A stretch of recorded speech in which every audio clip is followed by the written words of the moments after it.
All right, so this is the first interview. It's taking place with Mike Major Jr. Kind of go back with this guy a long way, so this should be a good one. So, Mike, let's talk about some things. We got some history. Yeah. People, let's give the people what they want, right? Okay. They like to hear the stories. First of all, though, because everything starts somewhere, our whole trip down this bad road starts somewhere. And there's a thing called ACEs. I don't know if you're aware. Yeah, adverse childhood experiences. I knew you'd know because of where you're at right now in life. Yes, adverse childhood experiences, and those things are responsible for 90% of our behavior now. Amen. Why don't you tell me about one of yours that might have led you into the path you're on? Man, I learned about it from Dr. Deborah Burks, man. She laid out a course on these things, and she said that at first it was a 10 questionnaire, 10 questions, and the higher that you scored on that thing, with an 80% degree of accuracy, they knew if whether they had to build a prison cell for you or not. And they've had this information for decades, Ron, and they've known it, and they just blew past it. But now that this is coming to the forefront, so as a young man, it's like, where do you even start? My dad was a tough cookie, man. My dad was a hardcore cat, and I had a couple older brothers that were pretty rugged, and I mean, maybe I was like 6 years old, and I got sent home from school with a bad note, and my dad asked me a question, and I said no. I didn't really understand the question he had asked me, and the answer that I gave him was obviously not the one that he was looking for, because he reached across the table and he backhanded me so hard I fell out of the seat and got up, and my nose was all bloody, and I was just looking at him. And as far back as I can remember, that is the first time in my life that I'd truly been scared. I was like, what? And I didn't really understand what was going on, because I didn't even understand the question, And so from that point forward, I can say that in my young mind, even as a young dude, I'm not going to wait around for somebody to pop me again. So I started getting a little bit more aggressive, and I was going to be the one that's going to set the tone. If I'm getting punched in the face, it's going to be right. It's going to be a response. Right. Right. So yeah, I think, and then just as you go through life, man, you just accumulate. And then I went to McLaren Juvenile Hall when I was 7. And please understand that compared to what happened to a lot of those other kids, man, hey, what happened to me was really negligible, bro. But some dude got a little handsy with me, man. And between my dad being a dick, my brothers being assholes and thumping on me a lot, and that incident, I never really was able to even have a normal relationship with another man until I was in my late 40s, Right. Because I either thought you walk in through the door and I look at you and I'm gauging you. Are you a threat to me? Can I whoop you? You know what I mean? And that's the attitude that any level of trust in anybody was destroyed. Not even a little bit. I had no trust in any other. So, yeah, I mean, that's where I started stacking them, And then, the mental shit, the emotional stuff, that you start, the resentments, the unresolved issues, and all those things that start popping back up later in life. Okay, so that starts it all. That's adverse childhood experiences, which lead to, on top of everything, it keeps adding up, and it leads to a frame of mind to where you have the different kind of idols that are wrong. You look up to the wrong kind of people. You want to do the wrong kind of things, because in your mind, all the wrong kind of things are now the right kind of things. Right? Man. So here you are on your path to prison. Tell me about your first crime. What took you there? So in 1988, I was in, this is what I went to YA for. My friend told me, hey, my aunt took off out of town, right? So we're going to throw a party at her house. Cool. So we throw a shindig. Next morning, I'm asleep. I wake up to these cops kicking the bed going, hey, get up. And I'm like, get up. What are you guys doing here? And they're like, hey, man. And they busted me for burglary. This dude didn't tell me that he had broke into this house. He told me it was his aunt's house. And so I got a 459. I got a residential burglary in 88 and went to YA for it. And when you go in, like, I've been in and out of juvenile hall, you know what I mean? But as a white kid in LA County back then, a lot of the white kids, they're not really hip to a lot of the games and, you know, little moves and stuff like that. So they don't run that on me. You know, I was a state champ wrestler. I was capable of taking care of myself. And nobody wanted to lose to the white boy. Right. So 2 and 3-on-1 was a fair fight. As soon as you start whooping on somebody, their friends are going to jump in. Yep. So the white kids started looking at me like, hey, man, what's up? And then you start going to these Mexicans and blacks and telling them, hey, don't do that. Don't do that. Now I'm the enemy because I'm getting in on their hustle. They're working these kids, and it's like, nah, man. So I think that everything started out altruistically. Like, hey, man, I want to look out for these dudes, man, because this ain't right. You're a kid yourself, but right. to you, they're the kids. Right. I had a skill set and a mentality that allowed me to maybe sidestep a lot of the nonsense that they live.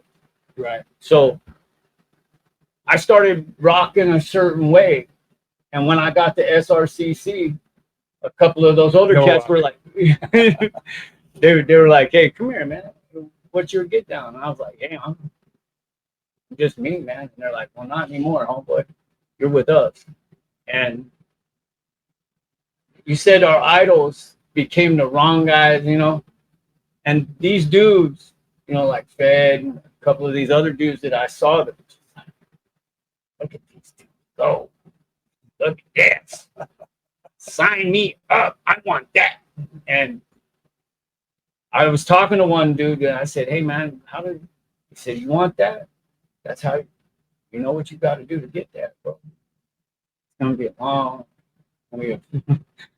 arduous journey, brother.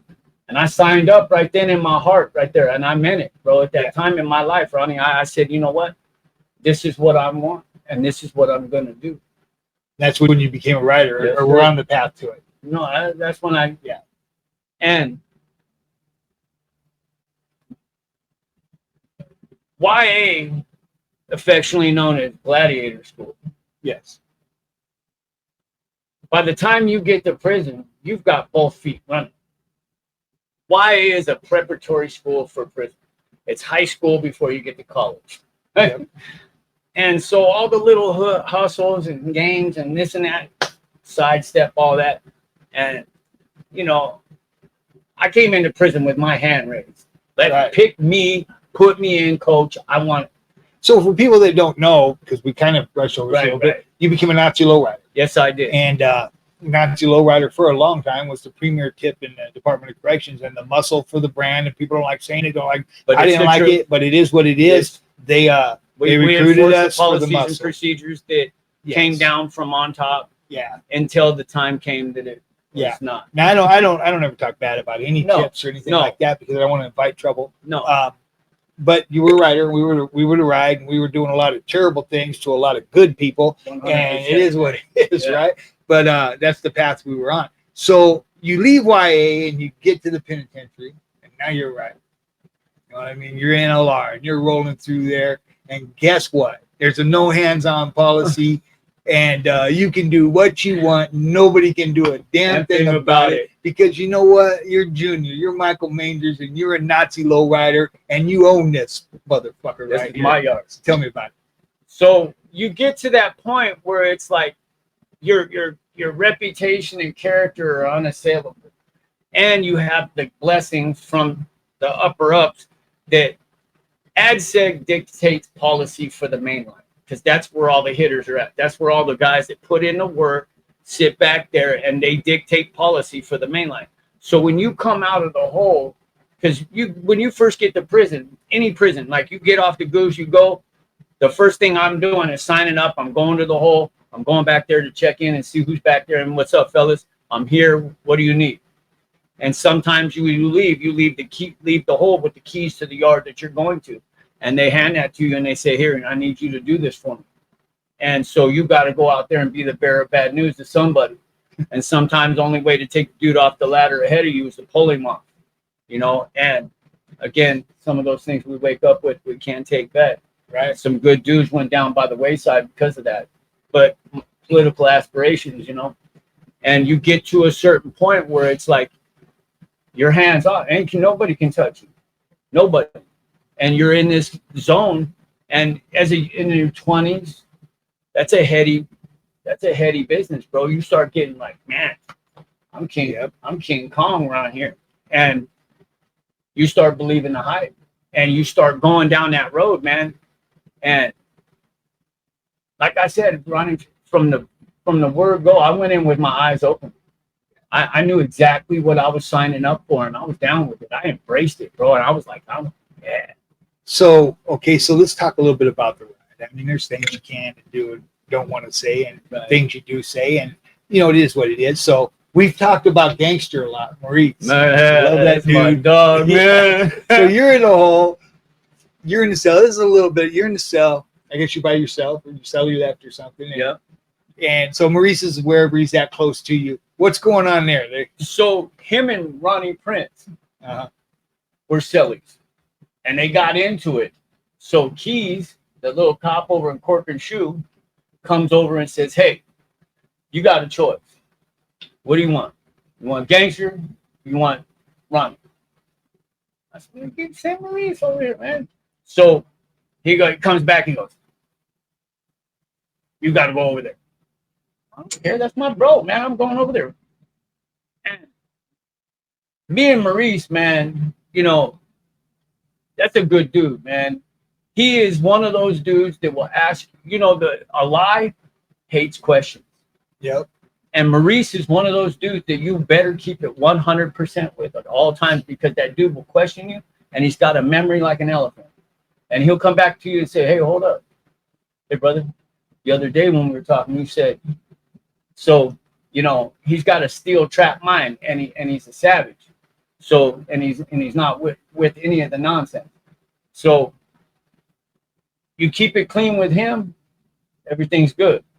But we got along great. I love that, because I there's not a lot of bullshit to me, man. I am what I am. I am who I am, you know. And at that time, there was no drugs or anything like that, so life was good, you know. And again, we were still rocking down that road together, you know. And so he was in there just with his celly, just every day, just beating on each other. Yeah, they had to kill each other. Yeah, no, without a doubt. And both of these dudes, and for the people that don't, hey, both of these dudes are stand-up cats, you know. And it's like, again, when you make the rules, you're not accountable to them, because you can't. If this was somebody that wasn't a writer doing that, they would have been disciplined for fighting with themselves. Right. But because we enforce the rules and we make them as we go, and we made that shit up as we went. It became a problem. And I think that had they not split up, because then you can't go to the cops and say, "Hey, man, we can't get along." No, it didn't work it out. Yeah, you work that out. And finally, they got tired of listening to that door bang against you. And, you know, and the tower comes over and kicks the window open. Hey, knock that shit off. You know what I mean? And you can only do that so many times. And then finally the cops came and made that decision for him. I think Ronnie went out to get a haircut or something. And they pulled him out. And they did the okey doke on him. Yeah. So look, you've seen some pretty vicious hits go down. Share a couple of those. Now, the reason why I'm bringing this is a lot. They like to hear about that stuff. And you know what opens their ears to what's about to come next? Right. Is these stories right here. They get them. They know where you've been, so they want to listen. We were in high desert, and the day after Christmas, or the day after Thanksgiving, 97, 12 Crips jumped on 5 white dudes. 2 Scoots, which is now up in San Diego or Sacramento with Ronnie and all those guys, you know. I just left that yard. That's what the one I got off of. Right there was in the hole there for a minute. Right. Another yard. Those guys, right? So, and Billy Chandler, a couple of really good dudes. And so 30 days later, and High Desert had a policy. The victims of a assault get 30 days locked down as a cool-off period. the aggressors get 6 months. So 30 days later, they let the whites out and the Asians. The Northerns and Southerns are all locked down. Blacks are locked down. Right. But they decided in their infinite wisdom that the blacks that were housed in the gym were not a part of that facility because they're level 1s and 2s. So they said they sent 19 blacks from the gym out on the yard with about 100 pissed off white people and didn't expect something to happen, right? There was 40 cops on the yard, 2 cops in every tower. And so these blacks are just looking out and like, oh, what the fuck, man? And so they started walking the track. And I, man, much respect. Hey, those dudes sacked up and they knew, they had to know that this was not going to be good for them. And so they start walking around, you know, and everybody's going, not right now. And there were some of these cats that were kind of like C numbers and shit talking about, hey, man, we got to, hold up, bro. No. This is the ride right here, me and Willie Fisher. And we're like, no, this is going down our way, homeboy. So you could go ahead and take, matter of fact, if you have a problem with that, we could sell up when we get to the hole. I want you right here with me, brother, when we go get this, because we're going to go get it. They jumped on our people. And in High Desert, bro, it was so bad that if we allowed that, it's bad. over. Yeah. Bro, if you do not retaliate, you have to. So it's not a matter of want, it's you have to. You're gonna, Yeah, we're gonna. This is going down. And so, man, they come around by 5 Black on B Yard, and they start going down the program wall, and it like dudes, white dudes lined up by the weight pile and all that, whatever, like it was the Boston Marathon, dude. And as soon as they hit that corner, it was on, man. And I mean, that cop in the gym right above me came out that motherfucker and didn't even bat an eye. With that mini 14 and shot 5 white dudes like they were deer. Just, and I mean, dude, me and Johnny Griffin from Coker County, we're laying there and I'm going, oh God, oh bro. And he's like, wow, like, bro, you got blood all over your face. He goes, you do too. 2 scoops, got shot in the leg, and it hit that femoral artery and it was spraying all over us. And I thought it was pepper spray, Ronnie. And now I'm going, because we've had an experience together with that little spot right there. You know what I mean? And hey, High Desert, yeah, right? Right. Driving like this, holding on to that tourniquet, right? Yeah. So we'll talk about that if you want later. Yeah. But hey, so man, brother, and then while we're in the hole for that, this dude had come from Mill Creek with some paperwork on this one dude. So we're like, all right. So when that dude, but they only had the first name of the people involved. So me, Romeo, I get on the tier and he was celled up with one of my partners. And I was like, hey, bro, hey, Brian, what's up, man? He's like, what's up? I said, hey, I got a letter from one of your homegirls named Angela. And I said the last name, right? But we had heard the last name from somebody else. So I just threw the last name. And his cellie goes, oh, no way. And you know, out in the hole, you can hear this.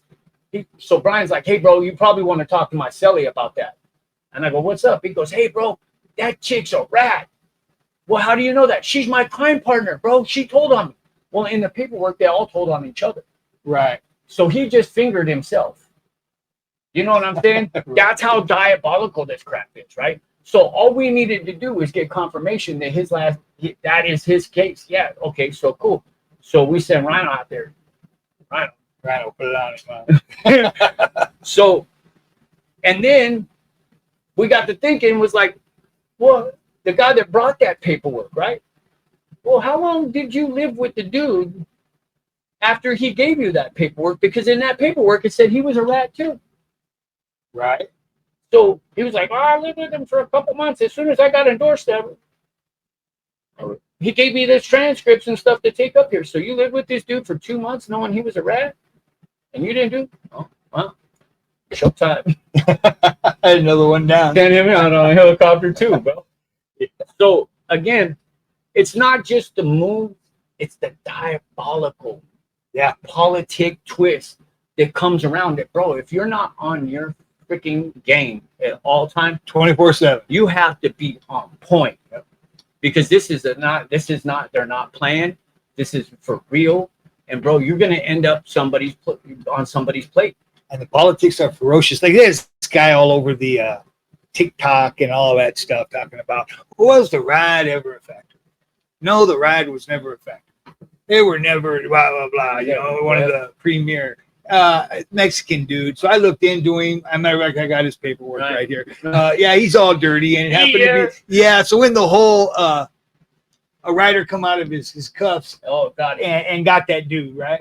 So now he's the premier expert on. Yeah, he's an expert, right? So he don't know nothing. You don't get RICO Act unless you made it. Unless you hit the hot sheet. Yeah, with the feds. Yeah. So you know, just the fact that the ride can be RICO, because there was only 5 in California that could, and the fact that they could tells you that they were a major factor, and they worried the government. They worried the Department of Corrections to no end. One of the proudest moments of my career was in '98. We got a Sacramento beat, and it said a small. At the time, we were a disruptive group. Right before they made us. Right before they slammed us all. Right. It said there's a small white power disruptive group that is responsible for 68% of the crime violence in the prison system for the last 10 years. Yeah. You know what I mean? We made it. Yeah, that was when they were gearing up for it, man. And they came into Chino and they filmed everything right outside working out in Bomb Hall. They filmed the whole get down. They said there's an estimated 1,500 was that members. Kappenberger or was that? No, that was Fox News that came in and did that. Yeah, Fox News. And they filmed it. They did it for a week special. I don't know if it was Francis or might have been Francis. Yeah. So they came in and were doing that, and they said there's 1,500 strong. What? Yeah, like those numbers baffle me. Well, you know what? Because anybody that put in work in the 90s, they hung down. Yeah. Well, and here's the thing too, though, right? Is that Ricky Waters, a bunch of dudes got it in their head that, you know what, this RICO Act's coming down. We'll just go ahead and get so many members that they can't slam us. So they started handing out letters like it was the thing to do. Yeah, he paid my dope there. He gave me a chance. Yeah, click. You know, they're trying to flood it. Yeah. So we ended up with and then you got people like San Bernardino, Ridge. He's a big recruiter and stuff, and Richie Rich and all them, and they would be like, "Here's what we're gonna do, homie. We're gonna Ricky swell. Raines. Yeah, Ricky Raines. We're gonna swell the numbers, and then we're gonna thin the herd. We're going to swell the numbers and thin the herd. Right? So, that was just to keep a motherfucker busy whacking people, man. Hey, man, when I say that, like, those little shoe yards off those 180s were literal Shark Tanks, man. Yes. If you could make it there for 3 or 4 months. To hatch you in places. Come on, bro. You can make it anywhere in the United States for life. Because they were bringing, hey, I was with this dude way back 30-something years ago, and he turned down a fade in the bathroom, bro. What? He did what? Yeah. Oh, yeah. No, let's get it. That's major felony. You know what I mean? Dude was 16 years old and still figuring it out, you know? They got that bloodthirst going, and that bloodlust, man. It never ends. Now, you know, the reasons you can get took out get smaller and smaller and smaller until pretty soon, hey, look, you got one little line, and you walk it, get a toe off of it, you're done. And, you know, which makes what we've done, like, all that much more crazy. Because, you know, there was a point in my life where, you know, I stabbed my way out of the hat a couple times. Yeah.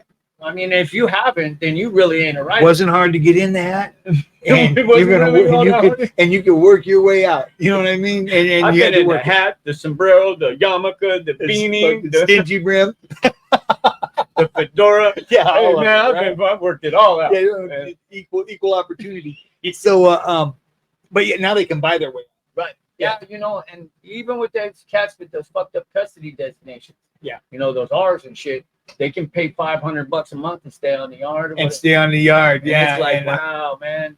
Fuck that. Water that shit down, homie. Yeah. And eventually, you know what? Eventually, here's the thing, right? They're paying all that. But you know they're getting whacked eventually. Anyway, nothing ever gets Or forgotten. They're just going to be that butt boy. You know, hey, I need this done because I know what I know about you. So go ahead and get that done for me. And they're going to burn you up, and then they're just going to throw it, and then they're going to whack you. I mean, the politics are hard. I roll into West Valley, and they don't slam me in 6, but they put me in the whole side pocket. Right. In PIM. Problem inmate. Yeah. So I'm back there, and then from the feds comes this mobster. He's next to me, right? Me and him were real good in the feds. and he shoots me his paperwork. He tells me, yeah, Ronnie, I need your opinion. So I read the whole thing, right? And what it is they're tied in with this cartel, not Sinaloa, but the other one. Juarez? No, another one, a real vicious one. But they're tied in with them. They're doing business with them.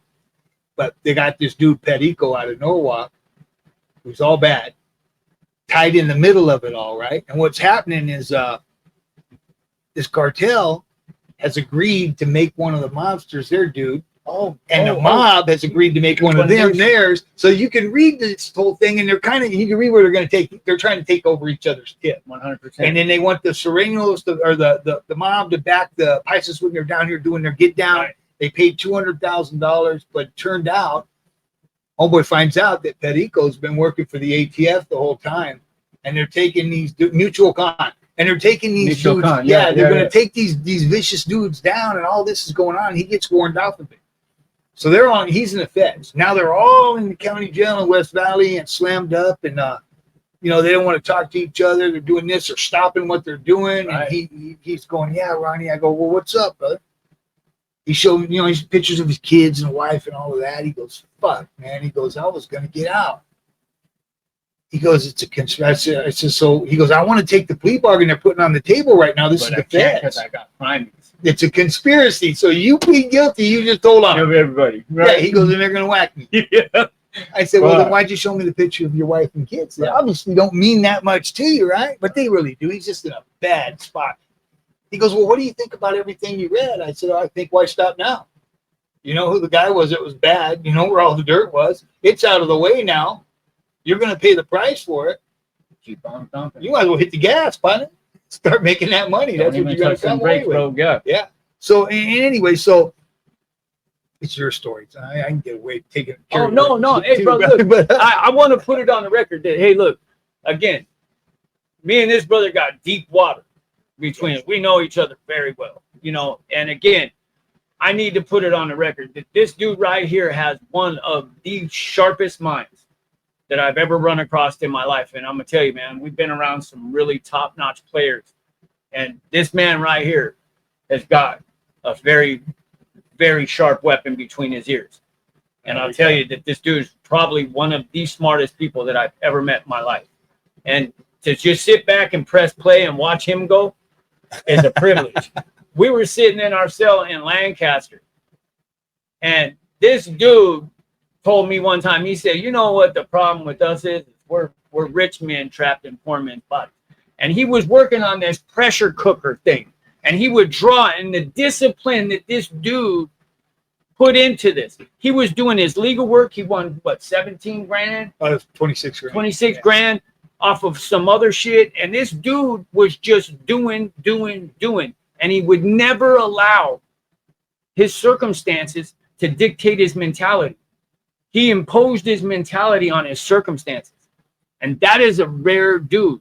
When somebody that can get out of their own head and figure, you know what, this is what my situation is. This is what my reality is. But that doesn't mean that I have to go along with it. And I'm going to do what I got to do. And I'm going to tell you, man. We buckled down, man. And I'll tell you, too, I'm going to go ahead and say, so you want to know about a dedicated drug addict? All right.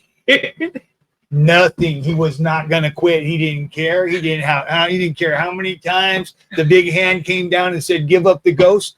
He said, no, I can't give up the ghost right now for long because I got to get high.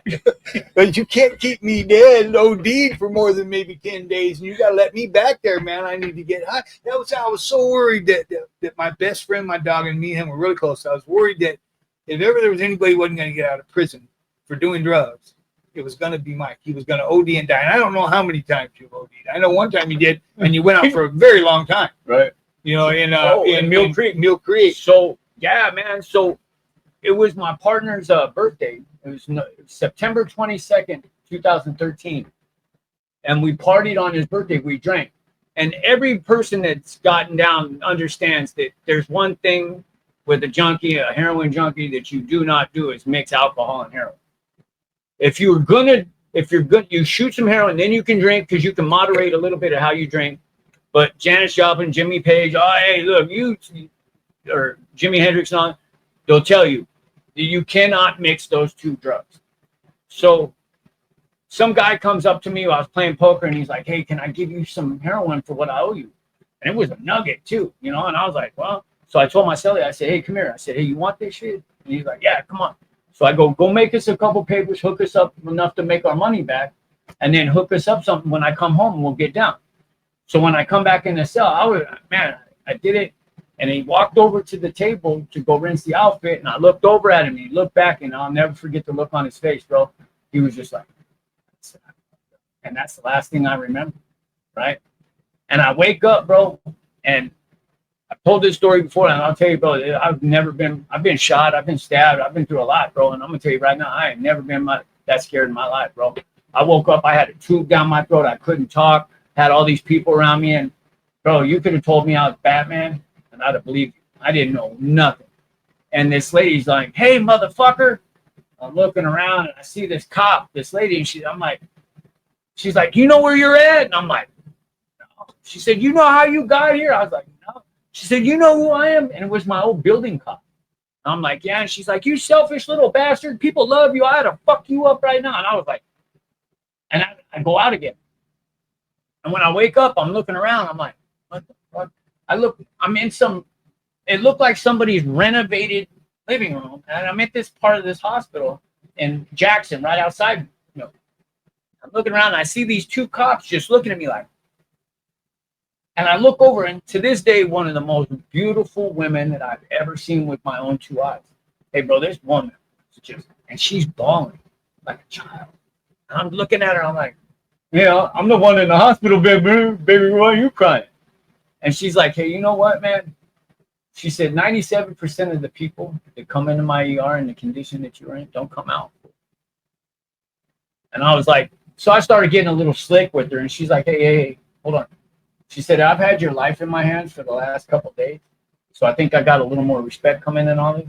So if you just want to put that shit on hold and let me go take care of my other patients, I'll get back with you. I look at her, and I'm like, a couple of days. She's like, yeah. She goes, what day is it? It says September 22nd. She said, not even close, stupid. I said, what? She says, it's September 27th. And I'm like, and my palms are going on. I'm like, and she goes, look, man, you've been on life support for the last 5 days. When we pulled the plug on you this morning, bro, it was up to you, man. You need to give that to God right now, bro. You need to give that to God, because what you're being here is a miracle, dude. And I was just like, wow, man. You know, and she left me with that. And when she came back, I was like, what? And you know, nobody in this world would like to say that, hey, man, that was that one. 2 days after I got out of the hospital, bro, I was back in the spoon, man. And I didn't even tap the brakes. Yeah, I know, because after that, you were with me in Lancaster, and there was just no getting you to quit. It wasn't, and you would work around it, man. And we would, because he's on me. He's on me. He's like, brother, what the fuck are you doing? Man, knock that shit off, bro. Come on, man. And I was like trying to get around, and it's like, man, again, there's not too many people I really give a fuck about enough to be like, hey, I give a fuck what you think about me enough. But he was one of them. And it was like, man, I felt like a total dirtbag. I felt my self-esteem. You know how that people don't ever talk about that shit, right? Right. They don't ever talk about how fucking grimy and fucking fucked up you feel, because you know what you're doing. Yeah. Doing shots in the shower and then acting like everything's cool. And it's like, man, this motherfucker look right at I knew every bit. And he's like, every motherfucker like right now, he'd be like, what? Man, shut this, bro. What's wrong with you, man? And it was like, man, again, you know, this is my big brother, man. I love this guy, man. And it's like, I felt like a dirtbag, you know? And then the last time I fell off the bed, and the cement broke a couple bones in my back, and I didn't know what I left in the cell. I didn't know if Ronnie got everything or whatever. So when I came out of it, I was in the hospital, and one of the cops came over and said, hey, and he was acting like he knew something. Like, he said, so what happened? I said, hey, man, I tried to commit suicide. And he said, what? And I said, yeah, bro. And he said, well, you almost made it, motherfucker. And I was like, well, so when I got back to the prison, they put me in CTC on suicide watch. So I'm like, all right. So then when they sent me to DR, because DR's where the mental health was, they were getting ready to close down 5 on CR. Yeah. So they sent me over to DR. So I'm over there, and I'm like, I was clean for a while. Then I went back again. Wouldn't you know it? Dickhead, right here, bro. April, go down. Boom. Fuck. This time I ran with it. I for the first time in my life, Ronnie, I say, hey, Mike, you need to really evaluate what the fuck's going on with you right now. And I had that really hard conversation with myself, man. And I went up to Vacaville, to a mental health program. For the first time, bro, I got some help, man. I was open with people. I was talking to them. I was engaging with them like, hey, this is what's up. And for the people that don't understand, being a part of the mental health system in prison is like, no go. They don't dig on that at all. But I think that if people were to be able, like, if me and Ronnie back in the 90s or whatever, even today, if one of the older brothers or whatever was to come up to me and tell me, hey, bro, I'm worried about what you're going to say behind closed doors with a staff member by yourself. Dude, you're on my shit list. I'm whacking you because now you're questioning my professionalism, fool. Who the fuck are you to tell me anything, right? Exactly. And that's why I'm saying that very few people have that sack, though, to be able to go up to anybody that's got the yard and tell them, hey, bro, I'm going to get some help. And if you don't like it, bro, you could be the first motherfucker running through the program because I'll put you through it, bro. Yep. And it's like you get to that point where it's like if people could get a little bit of help, man, that's what it took for me. And circumstances and people came together at a right time in my life where I was ready to hear that message. I notice a common denominator a lot too. It's a good woman. I married a good one. I'm a different person now. You married a good one. You're a different person now. You know what I mean? You're doing the right thing. And they hold us to task, man. Well, my woman is a minister. She's a pastor. She's a very, very accomplished woman. And she's seen the best of me. And she will not accept a single grunion less. She will not allow me to phone in anything. If it's dinner plans, if it's a workout, if it's hey, no. Listen, you said this is what we're going to then do. This is what we're doing, Dad. That's right. It. You'll hold me to it. No, and I love it. But again, it's just so frustrating at times because we've been able to impose our will and get away with doing it because hey, really, you don't want to go down that road with me because I'm saying very few people are feeling willing to take things as far as we are. So when you get down that road with us, it's like, hey, man, don't. But now you got this 5 foot nothing, 100 nothing that don't give a shit about none of that. Yeah, they don't care about a shot gangster. You ain't about a shit. Gangstered up. You ain't shit, gangster. I got your number. You ain't calling no shots out here. You ain't running nothing right here, Jack. Right. So, yeah, and if you think you are, then hit the road, bro, because we're not doing it. And we know that they're part of our salvation. And listen, and if I have this shirt I got off that team, I love it. Team was a bunch of garbage, but right. I saw the shirt in it, and it said, "God knew I needed an angel, so He sent me my wife." There you go. Yeah, and absolutely. Right on, man. And Gemma, I love you, girl, and I could not be the man that I am today. So that's a big thing. That's a big word. Some of you cats that have been to the joint, some of you guys that are on your way to the joint, some of you guys that are in the joint looking at this illegally and might get out. Right. A good woman, not a bad woman, because a bad woman's only going to take you to bad places. A good woman's going to help you do good things. I married one. I'm free. I've been free over a year now, almost the longest in my life. I'm going on records. We're breaking. Yeah, you know what I mean. And I don't commit no crimes. Nope. I don't get sideways on no drugs, no mind altering substances. I'm reluctant to take. I got oxycodines in there right now for an operation I just had, and I take half of one. Yep. And every third day, I suffer the pain because I am not going to allow myself to do that 3 days because I know that third day, that's it. Will be strung out. I stopped taking my blood pressure medication. Yeah, I stopped taking everything. I take a gabapentin every now and then. Yep. For the nerve damage in my shoulder. Other than that, I don't touch nothing. I've been out 9 months. Yeah. Breaking records. Hey, bro, I've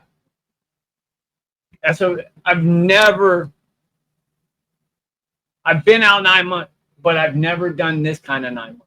Right. You've been out 9 months on a run. Chasing you. I mean, from day one, send my parole officer a toothbrush and a pair of running shoes and tell him, catch me if you can, bitch. We're out. Yeah. But it's like, and what I've accomplished, I became a drug counselor. Yes, exactly. I got KDAC. Let's talk about that. I got my RAD-T, right? It's a registered alcohol and drug technician, right? I'm on my way to becoming a certified drug counselor, AOD, yes. Right? And take class here and now. I want you in my program. When you do, I want you running some part of it. You know what I mean? Without a doubt. Yeah. Anything you ask. So I worked at this place, but unfortunately, I forgot that I was a staff member. And I'm not the homeboy anymore. Right. And I got close with some of the residents, and one of them I told something that he didn't really like. And I gave him a hard truth, bro. As long as you keep talking about that nonsense and bringing it into your life, that's what you're going to keep getting. Garbage in, garbage out. In order to get something different, fool, you got to do something different. And this ain't different. So I appreciate it from this point forward. You don't get at me about none of that bullshit anymore. And he went to my supervisors and told them that I had said whatever, or put a 10 on it, whatever. And so they suspended me. Well, while I was on suspension, they went and reviewed the tapes and all that stuff. And there was none of the, improprieties or anything. But they caught me clowning around with a dude walking down the hallway. And he's like, hey, bro, you went from being counted to now doing the count. Because I was working graveyard and I'd do the walkthroughs every night, right? Do the rounds. And he was clowning with me and he's like, hey, what are you, like the police now? I said, if I was a police, I'd put you up on the wall. And I put him up on the wall and patted him down, just fucking around. We were laughing. But they saw that and they said, hey, man, you can never put your hands on a resident, da-da-da. You see, this is the thing that kind of bothers me with what they got going on out there. A lot of them are just in it for the money. They're not really trying to help nobody. No. And I've been nuts since I opened the nonprofit. I've done nothing but spend money, my wife's money, lose money. Yeah, you know what I mean? I'm trying to get something just to take that monkey off my back, right. And let the nonprofit pay for itself and help people. But I gotta help people. But at the same token, they'll tell you to get down on another person's level. You know what I mean? When you're 100% dealing with them. So when you're dealing with this guy, you're down at his level like they teach you. And then you lose your job for it. I'm a peer support specialist. Yes. I went to school for it. You know what I mean? All I got to do is take the state exam, bro. Yeah. And I'm state certified, right? That's a career in itself. Yes, it is. I've just been studying for it because, bro, when I walk in there, I'm an ace this thing. I'm looking for, I want 100% on it, right? Right. And so, I don't do nothing half-assed, bro. If I'm going to do something, I'm going to do it. Absolutely. So, and they have, sweeping the corner, and they teach you about, motivational interviewing and things like that. And when you do that with these people, in order for us to do an effective job, you have to connect. You don't have to get shot to know that it would hurt. No. But you do have to get shot to know how it feels. Yeah, you get a better understanding. And when you can connect to somebody on that level, you're going to get somewhere with them that other people can't. And so what they've decided that the state of California, and I'll give them props where the Medi-Cal is now training dudes in the joint to become peer support specialists. Yes, I've seen something on that. And all you have to do is to have been incarcerated to do this. Yeah. Well, and so Medi-Cal will give you a scholarship and they'll pay for it and they'll pay for your first attempt, the $100 that it takes to take the test. And you're good, bro. And it's like I did mine every other weekend for 3 months. Right. Friday, 6 hours. Saturday, 6 hours. And I'm gonna tell you, I'm gonna keep it real here. For the first part of it, I never even opened that book, but I aced almost every single test because it's all about that real life shared experience. You lived it. I lived it. So you can't tell me anything about this.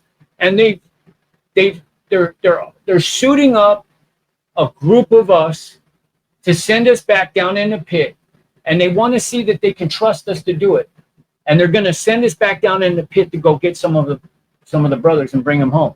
Yeah, you know what? Here's something that bothers me, and it really does, because Gavin Newsom, I don't care about it. I don't care Democrats, independent, Republicans, conservative, whatever. I think there's a happy medium. In some instances, it called for a staunch conservative. In other incidents, it calls for a real liberal individual. Liberal, right? Yeah, it depends on the circumstances. Yes, There's a happy medium. And I tell people, you know what I was before I was a violent criminal? I was a nonviolent criminal. So letting all these nonviolent criminals out is just putting them back on the road. Right. You go get these cats that have done a lot of time. Well, they're not really doing that. But the thing is this: they've opened that border up. Okay, fine. Drugs are in here. It's so cheap that the homeless in Victorville are literally out collecting. And I know I've sit and talked to them. I got a little brother who's up there homeless. Right. They're collecting plastic bottles and supporting their drug habit. And it's that cheap. It's that cheap. So now all the cartel and all that, they're getting snatched up, deported, and all them gang members, so they're out of here. Right. The border's getting closed down. The price of drugs is going to go up. And now you're going to get a bunch of violent criminals. They're all addicted, strung out like a research monkey, and they're all going to be out there doing violent crime, man, because by any means necessary. Yeah, because they got to get high. They made drugs so cheap with open borders and stuff that nobody's seen this coming, or maybe they did, like they won't let nobody rebuild in Palisades. They want their houses. I don't know. I'll get a 10-fold hat on in a minute if you let me. Yeah. But they're going to have all these drug addicts strung out. They don't care. If they got to raise the level of their crime to get high, they're going to raise it. And this crime level's getting ready to go through the roof in California. And I want you to hear what my brother's telling you right here, and I want you to hear it well. Because both of me and this brother right here, did some. Yes, we've done some shit. And I'm telling you that at the end of the day, man, I couldn't have said that better myself, man. I was a non-violent felon. I was screwing up because I had a drug problem. I had some, behavior issues. And I think that, okay, I'm going one right now for about something. Yes, sir. So there's a guy that produced the Hangover movies. His name's Scott Budnick. And Danny Trejo said he's the patron saint of dudes that are busted. And I believe it because I met the dude, and I say this every time I get a mic in front, because I need everybody to understand that this man did something that was so awesome. He created what is called the Anti-Recidivism Coalition. In 2013, a friend of his asked him to go into a juvenile hall and teach a writing workshop for these kids. And he watched these kids get broke off life without the possibility of parole, 200 to life, 100 to life, 50 to life at 15, 16 years old. Granted, yes, me and this brother right here will tell you, hey, man, terrible crimes. Messed up, fuck, man. They got to pay for that. Understood. But you're going to put a life without the possibility of parole on a 15, 16-year-old kid? They say that you can judge a society by the way that they treat their children. So this guy, after he saw that, it didn't sit with him. He took his fame and his fortune and he put it forward, man. He went out into the community and he got all kinds of different people under the same tent. Celebrities, John Legend, Robert Downey Jr., some of these guys that sit on his board, right? Lawyers, society people, business people. And he got a conglomeration of people under the same tent. And he started nitpicking at the legislation. He got 260 and 261 passed that you can't give a kid life anymore. Yeah. And the ones that do, they get these youthful offender parole dates. These dudes, when you came into the Department of Corrections in the 80s and 90s, or life meant that you're going to yard recall, bro. You're done. You're not getting out. 7 to life. You got some dudes still 45, 50, 60 years still down on a 7 to life. So this guy, but what he did was even more monumental because he understood and he had the insight to know that you can't just let all these people out of prison. No. And just there has to be an apparatus in place for them to be able to get some wraparound services. and he created this anti-recidivism coalition. And I'm a member, you know, and there's other organizations like Mass Liberation. Joel, we love you. You rock. Amity, Dominic Tanks. I got mine. Speaking truth about recidivism, because you're telling the truth about recidivism right now. It doesn't have to be. Doug Bond, you guys, amen. Share, Self-Help and Recovery Exchange. You people rock. Without you, I couldn't be where I'm sitting right now today, because I'm telling you, I've leaned on you all for different things along the way. And we have our own community centers now, where by virtue of my felony past gains me entrance into this program. And instead of it being a barrier, it's a badge of honor to be able to get into these programs, because now I'm getting access to programs that I've never had before. California State Parole is bullshit. Absolutely. Straight up. Yep. The recidivism rate, they keep telling you, oh, it's down in the 50s and 60s. You go to any parole office anywhere in California, and you got dudes sleeping outside because they don't want to go back to prison. But I'll sleep right here. I'll sleep right here, so you know where I'm at, so you don't have to go through all this. And again, Democrat, Republican, it doesn't matter to me. All I know is that there's a common sense approach. Same thing too. Black, white, Mexican, Chinese, somewhere in between. I don't care about it. All that's played out. No. In the big scope of everything, it's all played out. They've been able to functionally use that against us. Yes. For so long now that the natural evolution of a man, you finally get to a point in your life where you figure all these attributes that are supposed to be exclusively yours, you see manifested in all these other dudes, and it takes away all that bullshit. That's 24 karat bullshit. Listen, a man is a man that stands on his own spot, and it doesn't matter what color he is, and that spot, he's going to make the best he can. End of story. Yeah. That's what a man is. Now, when we get down the road of, you know, looking past all of this stuff, what does that look for? What does that look like? Now, you know, when you've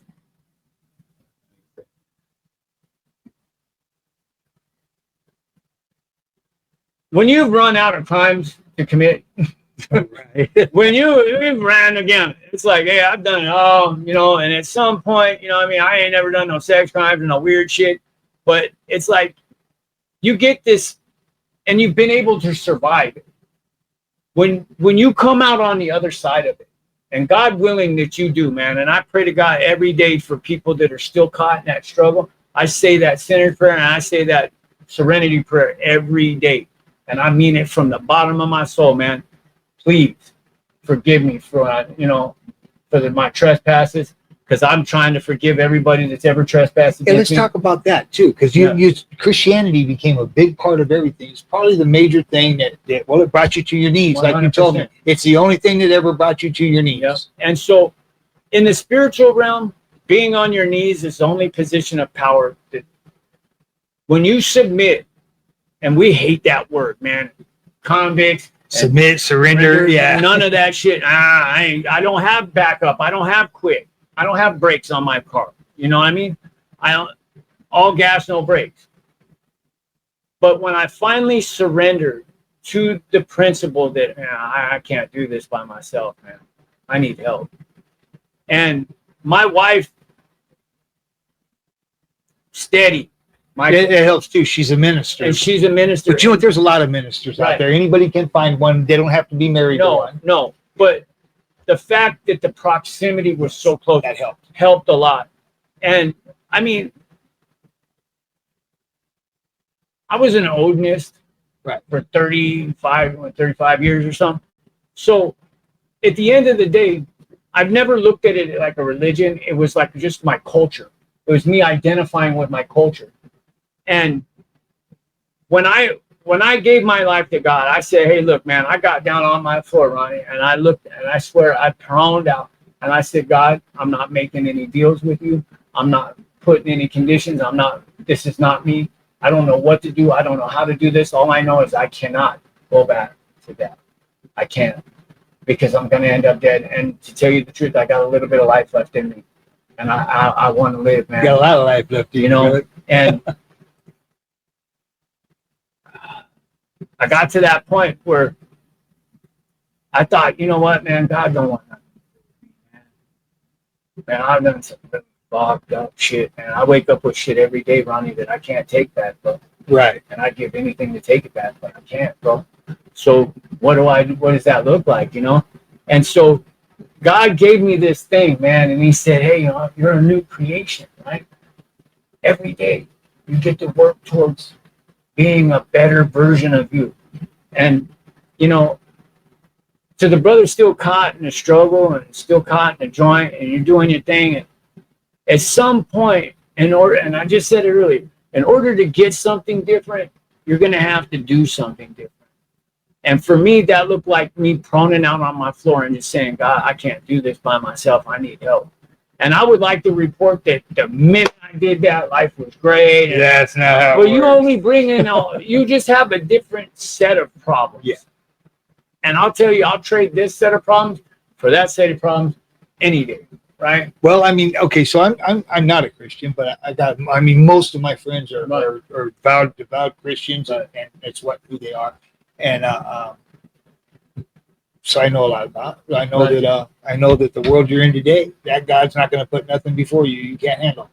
And that's the thing, right? And so a lot of us, let me just put it this way. The day I found out I have PTSD. Okay, so I was in Salinas Valley. We're standing there, and it's shift change, and the cop up on the wall is clearing his weapon. I heard that clink, clink. And I'm with some cats that have seen me do some crazy shit. And there's some dangerous dudes right here, you know? And it triggered me. And I started like, and now these dudes are queuing off of me. Right. And they're catching my vibe, and now they're looking at me and they're like, this motherfucker's up to something. So this dude's like me, he's not going to wait around. No. So he tries to jump on me. We end up going, and it ended up being a melee. They're shooting at us and everything. And I ended up hurting my friend really bad, bro. All behind racking the mini. And I'm sitting in the hole, bro, and I'm crying on my bed, Ronnie. I'm like, man, because I fucked my boy up, man. I'm just like, dude, how did this happen again? Yeah. What is going on with me? There's nobody that's been through that life and done that kind of time, seen those things, done those things, been locked away with a bunch of people that are used to and only want to do those things and don't suffer from PTSD. And that you hear a mini 14 clack, even now, you're going to be on point. You Right. might go yard down. No, You don't know, you're going to take off on somebody. right to this day, my problems aren't any different when it comes to that. The only difference is now I know. You know that fairy tale about Rumpelstiltskin? I don't. So there's this guy Rumpelstiltskin, and he would try to hustle you for your name, because as soon as he got your name from you, he had power over you, right? And for me, learning about the PTSD was my Rumpelstiltskin moment. Once I could name it, Yeah. I had control of it. And I look around and it's like me tripping. Now I understand that it's me tripping. That hypervigilance. You start getting in a corner, you start looking around, you start rubbing your hands, you're going through those physiological symptoms. You know, Kind of put the brakes on here for a minute. Let me stop. My wife does not have a knife in her hand. Right. But like I thought, or whatever, you know, I saw something glint out of the corner of my eye and I see a certain movement and it's like, whoa, hold up. Because I still struggle with that. I struggle with if I'm in a store and too many carts get on the aisle with me, I'm thinking I'm being maneuvered on. They're hemming me up. Hemming me up. Yeah, and I got to get out of there. I left I left the shopping cart, everything, and I bailed out. My old lady found me in the car. So now she'll tell me beforehand, look, it's Saturday. It's not a work day. This is Costco. There's going to be a lot of Think people. you want to go? And I'll be honest with her. It ain't my day, baby. No, right. You have to shop alone. I And- hope you get them out when you get home. And getting to the point where, and this is the thing that I want to, use this second for, man, is the power of having mental health professionals. Yeah. That you have access to. That, look, if you're a part of my game, I want you operating at your highest level. Absolutely. And if you're a sociopath or some type of like fucked up dude, why do I want you around me? I want my guy.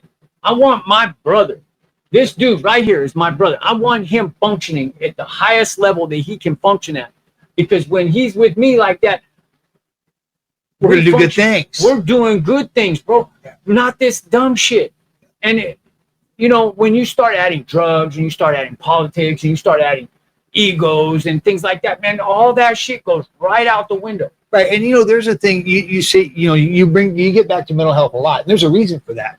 Because there's a thing called co-occurring disorders. Yeah. You're trying to get off drugs. 99% of the people that are trying to quit drugs without addressing mental health issues, they fail. It's not going to happen. You have to treat the whole person. Got to treat them both. Got to treat it all. Yep. Finally, I worked at a co-occurring disorder treatment center. Yes. Right. And they're one and the same. You cannot separate the two. No. They are entwined. They are symbiotic. They are. If you look at my book, and you got a copy of my book, it's in my book. And yeah, when you go to the section for drug rehabilitation, the whole drug section, the first thing before it I touch down on is co-occurring disorders. That's why I read that. Yeah, and so I want people before they do that to go see a psychiatrist if they feel. Because look, I'm not trying to ask a person if he has problems. I want him to evaluate himself. I knew I had problems, mental health issues a long time ago. And I knew I needed that help to do this thing. So I don't ask somebody, you need to come in here to group and share that you got mental health issues. No, you can do that if you want to. Right. But evaluate yourself. And if you think you might have mental health issues, you probably do. Right. Let's get you to go get some help. Amen. On your own. Go get some help. The psych's never to help you, and then come back and in group you can bring it to the table if you want. You don't have to, and then we can start the drug rehab. Right. Because I want it to work. The whole picture. When you base your entire modus operandi on fear of what the guys around me are going to think of me for doing whatever I'm going to do, then maybe you need to take a look at what you're doing, first off. Second of all, as a man, and I mean just in the most general terms as a man, who gives a fuck what you're doing? I don't give a fuck what you're doing, bro. As long as, if you're doing something, we were talking about this on the way over. Look, my brother's not a Christian. I am, right? He was telling me, hey, man, whatever it is that motivates you to be the best version of yourself, bro, I'm fucking with that too. Right? That's a brother. That's love, man. That's something that when you love somebody, when you care for somebody, you want them to be better. You want them to be okay. You want them to be safe. Now, to the fellas that are still, you might be seeing this illegally, like my brother said, that you look at, if you're not going to get the help that you need, because I know that mental health it's around you, but you're not going to those ducats out of fear because they made you feel that you're not to be trusted to talk to a staff or a professional without somebody being present to co-sign that you didn't say anything. Hey, bro, knock that shit off right now. If they're not trusting your professionalism enough that they're basing their decision of keeping you from mental health on fear of what you'll say to somebody, they're playing you like a punk, fool. Go get that fool. Run your own program. Yes, absolutely. Run your own program. And you're talking to a couple motherfuckers right here that, bro, we wrote the book on Run Your Own. Yeah, I mean, I wouldn't be here today if you didn't sit in a car and hold a tourniquet around my freaking leg while we shoot up the hill to another hospital. Well, the homeboy's driving, taking me to some hospital where everything just went down. Wait, what do you got to do? Take me to the parole office? We got to get the hell out of here, bro. Get on the freeway and get the fuck out By the time we get to where we're going, I guess the car's like a swimming pool full of fucking blood. Hey, one of the last things I remember when I got out of the car, I could hear the squish. Like, fuck. We went to get him out of the car. I lift the seat up. I put my foot on the back seat. I hear from all the blood. This dude, he got shot during some other shit that, man. And so, at the end of the day, man, for us to be able to sit here now We talk about everything. After all the water that's been under the bridge between us, man, is one of the most punk rock things Yeah. that's ever. Well, we're brothers, bro. We're Right. more brothers than actual birth brothers. 100%, Yeah. you know, and it's like we got to this point despite the water, we're here now today because that shit's genuine. You can't go through what we've been through and not have like that genuine bond, right? Yes. And now, look, my brother came from fucking out of state with his toy hauler. Come down here. We're hanging out. We're gonna do this for you guys. Look, I'm not doing this for me. My brother's not doing this for him. He's doing this to help you guys. Yeah, Listen. and if you're a youngster, because there's the at-risk youth part of the program, and we're talking to everybody. I don't care if you're 90 years old or 9 years old. If you're a young kid and you ain't went to prison yet, you don't want to go. You don't want to go. And I know just hearing that from just any old buddy doesn't usually hold water, but you can hear it from me. I've been down that road and look, I've been shot, cut with razor blades, everything else, stabbed, called bad names, everything. Talk real bad about him. Yeah, you know what I mean. And I'm by the grace of Been called all out anybody, by name, yeah, by the grace of anybody's God, I We're feel here. lucky to be here. Amen. You know, and there's a lot of us that ain't. And I feel like if our interview right now could save one kid, That's it, man. we've been a success. Straight up, Ronnie. Yeah, And you know what? And that, again, that cliche, right? If you could just, and it's not even maybe we could just mitigate some of the bullshit that you're going to have to go through to get where you need to go. Listen, you're talking to a couple of fucking real vets. Yes. Dudes that have been in the fucking trenches. Shot, stabbed, did some shooting, did some stab, did all that, all the above. Can sit here now as older dudes and tell you, I'm telling you right now, little brother, that life is bullshit. Absolutely. Everything that comes with it is a bunch of extra nonsense in your life that's not worth it. If you could go, if you're even sitting in the pre-contemplation stage of any endeavor, please hear these words. It is not worth it. Yeah. And you know what? You're doing pretty well right now. I'm doing pretty well right now. But for every one of us that is out here doing pretty well, you can watch some more of these podcasts and filming on this one right here, and you're going to see a whole slew of people that ain't. Because on my trip down here, I got a whole room full of tents and sleeping bags and everything else. Yep. For these cats that are sleeping in the dirt under the bridge downtown and everything else. And not that I think that sleeping bag or that tent's going to get them on their feet, but it's going to keep them warm at night, going to keep the rain off of them for a minute until they feel they're ready. But there's 1,000 people for every one of more than that. There's 100,000 people for every one of us to succeed. So don't think that, well, you guys made it. Look, man, we're It's one in against 100,000. the odds that we made it. Yes, very much so. So the thing is to try to catch people before they lose it, Right. so they don't have to save it to be able to have to make it. 100%.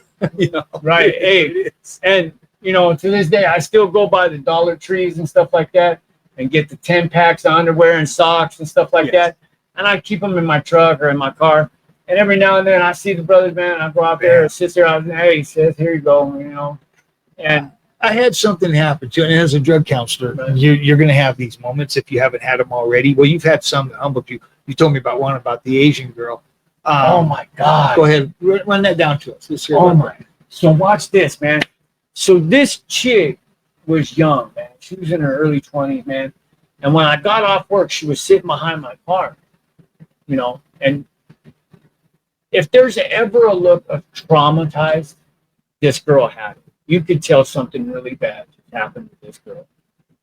And she's fucked. She's really worked, bro. Mentally, physically, emotionally. You could just see that. And I got down on her level. And I said, hey, Mom, you all right?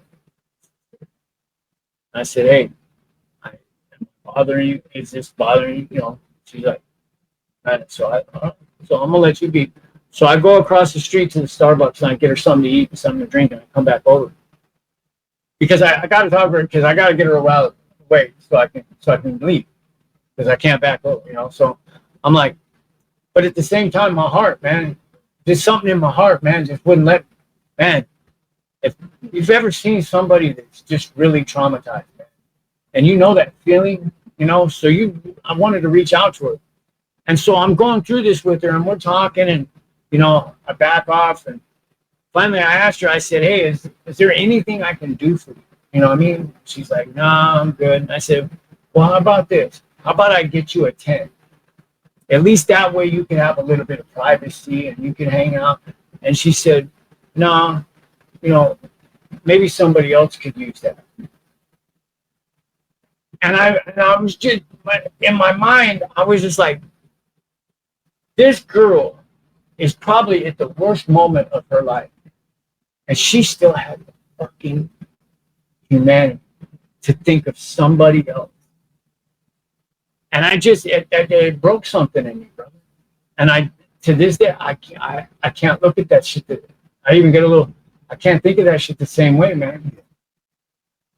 How much better could I be?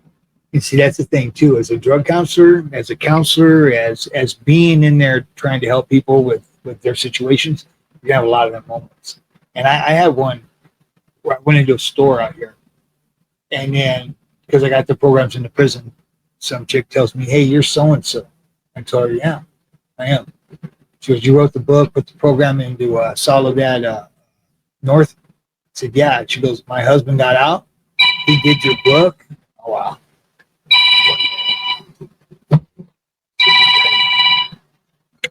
We're pausing for a commercial break.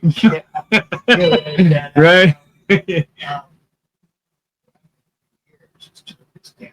Which is what I should have done. Yeah. This is my first interview, so we're going to learn all this as we go along. Yeah, man, right? Kat's going to edit it. Yeah. So it's prison, actually. Right. Yeah. I should have took the call. Oh, we can just sit here and chop it up. Put them out there, yeah. And this takes calls too. Like I said, it's the first interview. This is the first get down. We're going to learn as we move along. So, anyways. But again, if this is the lead one, right? I want to start this off with, hey, you know what? Look, man. In order to be successful in this line of field, you have to have a certain amount of empathy, right? And there's a difference between sympathy and empathy. Yes. And so let's say I run up on a dude at a bus stop and peel him. And he goes, as I'm walking away, he goes, hey, man, hey, you think I could get that bus pass back? That's all I got to get to work. And you give it back to him. Is that empathy or sympathy? That's sympathy, bro. Empathy wouldn't even allow you to do that. Because you would have thought, hey, man, that's fucked up. This dude's got to get to work somehow. How am I going to go and peel him for his shit, right? Should go out there and get my funny ass out there and go get my own, right? That's what. So when you understand that you have to be able to relate to people on that level, that our constituency is really actually a very small group of people.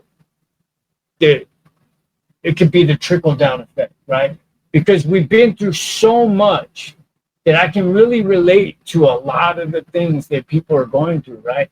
That I've had personal experience with.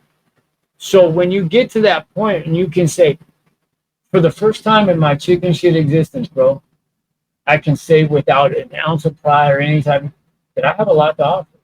You know, that was before the phone rang. She tells me, she goes, you know, my husband, he did your program. He's been out over a year now. Never before has he been out over a year. He did your book, got him out, and he's still out. And she had her little kid with her. And it made me feel good, man. I ain't never felt no good. That's why I'm balls to the wall on fucking getting this done, helping people, changing people. I want to feel that again. There ain't no drug, no nothing I've ever done. Yeah. The rush I got, and I'm looking at this kid, and all I can think is, man, that kid's got his dad home now because of me, and his dad's going to be there. No, I'm a numbers guy. I love statistics and shit like that, right? So they say that if a woman gives her life to God, there's a 19% chance that the rest of her family will give her life to God. But when a man gives his life to God, there's a 93% chance that the rest of his family is going to give their life to God. Men have such a powerful role in their family and in their life of the people around them that's a staggering difference. And that's just could you imagine applying that same modality to a lot of different situations? What's happening, there's a book called Iron John by Robert Blythe. And he talks about how generations of dudes have been feminized because the women have been the primary caregivers because the dads have been, look, name one dad on TV that ain't a total moron. There's right. Right? Come on, man. Look, men have a very powerful role to play in all of this. And if you're standing on your own 2 feet and you're standing on your spot and you're doing what you're supposed to be doing, man, there's a lot of people, whether you like it or not, or you know it or not, that are looking to you for direction. And the way that you move, there's going to be a lot of people that move with you because they see that a man that's taking care of his business and standing on his spot, because there's not a lot of that out there. You know what I'm saying? Yep. Bro, there's a lot of, and I'm not speaking ill on nobody. I'm just saying that the minute you get into the understanding that, hey, man, I have a lot to offer the world in general, but I also have a lot more to offer to the people that are closest to me, right? And I owe it to them to be the best version of myself. Because look, my woman rocked with me for 13 years. Yeah. 13 years of my incarceration, bro. You get somebody who does that. I see dudes get out when women stay with them all this time in prison, and they bounce. And I cannot see, because let me tell you something. A woman stays with me while I'm in prison like that. My wife did. You're just, I don't care if I come out and think I hate this woman. I'm going to learn to love her. Right. Because she just loves me too much. The respect. And no, man, me and my wife, we go at it sometimes. It happens. And we talk a bunch of shit. But you know what? The one thing that we do, and man, we made this deal a long time ago. Let's say, man.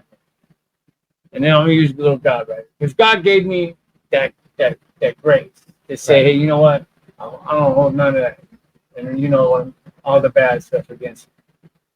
So how can I not give that same grace to somebody else? Exactly. Every single day, no matter what we went through the night before, I wake my wife up. Good morning, Mom. How you doing? Today's a new day. And I will not bring yesterday into today. No matter how bad it hurt, no matter how pissed off I was, hey, man, I'll bounce, go up, but I come home in the morning and give her a kiss and tell her I love you, dude. And I do it every day. You know? I will not start today off with the person I love the most on a fucked up page. Yeah, because it's just downhill from there. No. Yeah. And so it's women, they say, are the thermostat of the house. They set the tone. The man is, because he's the one that flips the switch on the thermostat to decide where you want. You know what I'm saying? And I'm not saying no masculinity, toxic masculinity, macho bullshit. I'm saying that, hey, man, your wife is a reflection of you and vice versa, right? So if you wake your wife up with love and good intent, you're she's the thermostat. You just set that for her. So know that your position in life, we're geared to be leaders and go-getter, right?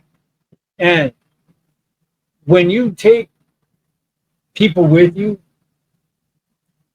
leading people is one of the greatest honors that you could ever get, man. And when we've both been in the position where you end up with a yard and you got a bunch of dudes looking at you like, what are we doing here, bro? And you feel the weight of the responsibility. See, now you just said something. You just said something that I was telling somebody the other day. You get these guys on here talking about, oh, they had the keys, they had the yabies, this, that, and the other thing, right? And you can tell in a minute. You or I know in a minute if this guy ever had. Some guys will get the keys to a unit for a little minute or something, but they're not a regular. Yeah, or a section, and they're running that. But you know what I tell them, and I see a guy claiming that he was an independent of this and that, and he had the keys, and then he was talking about he showed a riot on the internet, right? This riot happened in this federal prison. He goes, and this happened because over a table in the kitchen with the Pisces and the whites. So no, it didn't happen over that. It happened over, if you let some little small thing go in there, it becomes a big thing. So yeah, that riot happened. And I said, you know what? I can hear guys talk, and you can tell they're not giving no weight to everything. Before I ever made a decision that we were going to go out to a yard and set something off, I had to take into account that was it worth somebody's fucking life? Because people could die, and we're probably going to die. People were going to take helicopter rides, get stabbed up. And if there was a way to keep from having to go out there and do that and politic it out, I'm going to do that. And so all these fakes and frauds on these internets talking about they did this. I was gangstering this. Yeah. And I went out there when they did it. Hey, when you go out there without any regard for the dude sitting next to you, you ain't shit. I'm never going to make a decision that I know for a fact is going to get somebody hurt without feeling you can delegate authority, but you can never delegate responsibility on it. No. And that always comes back down to you, because I wake up with that shit every day, bro. Yeah. Me and Grump, man, we kicked that off at High Desert. You know, Johnny Pruitt lost his life over that, man. And I'm going to tell you right now, Ronnie, I wake up with that every day, bro. That's a fuck. I had to write his sister. And you question yourself. Was it the right call? Because it was. Yeah. And at the end of the day, you know, for the situation that we were in, now a lot of people outside would never understand. No. But in the situation that we were in, it was the best decision that we could make.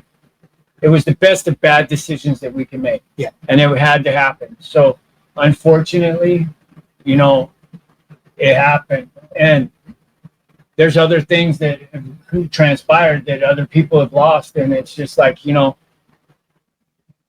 looking back, the only saving grace that I have is what you just said. I really did. I weighed that shit. Yeah. And any decision that I really made that ended up costing people stuff, I can say I made the best of the bad decisions that I can make. And then people don't know either, like, sometimes it's not your call. Even though you're going to make the call, it's not. The shit's written in stone. It's just got to happen. We had white crips. Okay, I had the keys, and white crips were hitting the yard in Chino, and I was having them hit. The day they got there, boom, they're getting whacked. And I hear dudes on the internet, oh, yeah, there'd be a riot. No, there wasn't a riot. They'd get whacked. And finally, their white crip hit, and the crips came to me, and their shot caller told me, hey, Ronnie, this one's staying. If, we're not just going to, I said, you know what, brother, I'm tired of this anyways. I was about to give up doing this shit anyways, right? So, yeah, he can stay. It's all good. Right. So I went and got 3 dudes that were on deck for the ride, and I told them, look, that's your dude. Get your knives. When this riot happens, butcher this dude. Now, I'm not making this call. This is written in stone. It's my life if I let that go. And now I'm in the hot seat for having, because the question's going to come up one day when everybody's sitting in the shoe and bored as fuck, going, hey, you were on the yard with what? Yeah. Oh, wow. So when it happened, who had that yard? Exactly. Ronnie had. It's all bad. So when it happened, they were grouped up. We were grouped up. We came to the middle there, and the shot caller jumps out and tells me, "You want to squash this?" I just hit him. I mean, it's going to happen anyway. So yeah, and they butchered that dude, man. Yeah. And it ain't about whether I felt good about it or bad about it. The bottom line is that call gets made. It's written in stone, and here's why it is. What people don't understand. If we start letting white crips, now whites, you said that earlier, whites got to do more with less faster than anybody else. We get Bill Gates and Steve Jobs and all these guys coming in, and we got to turn them into fucking killers soldiers, overnight. Yeah. You know, and the Mexicans come in all gang banged out the game. Blacks are all gang banged out the game. They know what's up. Yeah. So we got to do less. So fucking, there is no, if we got a white crip on the yard, we start letting them, we get 10 of them. A riot happens. Now, I don't know that the guy next to me isn't a crip. I don't know. I'm getting ready to get stabbed by this white guy. So we ain't having it. This is stuff that the preordained thing, right? Yes. That everybody that comes into prison in reception, by the time they usually get out of reception, have a decent understanding of the do's and don'ts. And as a white crip or a white northerner or whatever, as you hit that yard, you know It's going to all that there's going to be a problem. So, again, whatever, it's the environment that we live in, that we, through our poor decisions, we put ourselves into. But I'm going to make the best of the situation that I'm in for me and those around me. And now, if this is something, this decision, going to end up costing me stitches, holes, or my life, then I'm going to make that decision based on self-preservation, because that's the first human instinct we have, self-preservation. And how am I going to be able to do this with getting the least amount of people hurt? Yeah. So like I said, I weighed everything, but there are those circumstances that just don't have. I didn't make that call to hit that white crip that day to set that right out. That call was already made. There's a protocol, it's written down, and it's the way it is. And that's one of those things for that reason. And then they say, okay, so whites don't smoke after other races and drink after them and all of that in California prisons. And they think, oh, what are you scared you're going to get sickle cell anemia or something? That ain't the get down. We want to know that the white guy next to me, when stuff kicks, so we have to do more with less than anybody else. He's going to be on my side. Yeah, he's not going to have his best friend that's another color, another race, that he's going to back up instead of me. So we don't do none of those. We don't cross none of those barriers. Right. At the end of the day, the white race has to do a lot more with a lot less than everybody else. And we got to do it a lot fucking faster, or we'll get our fucking lunch fed to us, period. And again, please understand, there's no disparaging anybody. We're just trying to make a point that when we come into the system, again, predominantly our culture isn't as streetwise as some of the other cultures. So when they come in, they're gullible. They don't understand some of the little hustles and moves and games and this and that, and they get taken advantage of. Every single person that I know that has any type of substance or character to them has a protective gene in them. And men in general have this fix-it gene, or that protective instinct, right? Yep. And when you see somebody that's like you coming in and get pumped, getting treated bad, and it's like, this dude's fought a couple times, he's done all right for himself, he needs a little help. And if I can offer that help, then if I got to get whooped with him, then that's what I'm going to do. Yeah, that's the thing too about us sitting here doing this. I'm not glorifying it. No. You know what though? Check this out. These things that we've been through, these stories, everything that's being told right here, these kids and people that are watching it that haven't been through it, this shit's real. This is what it leads to.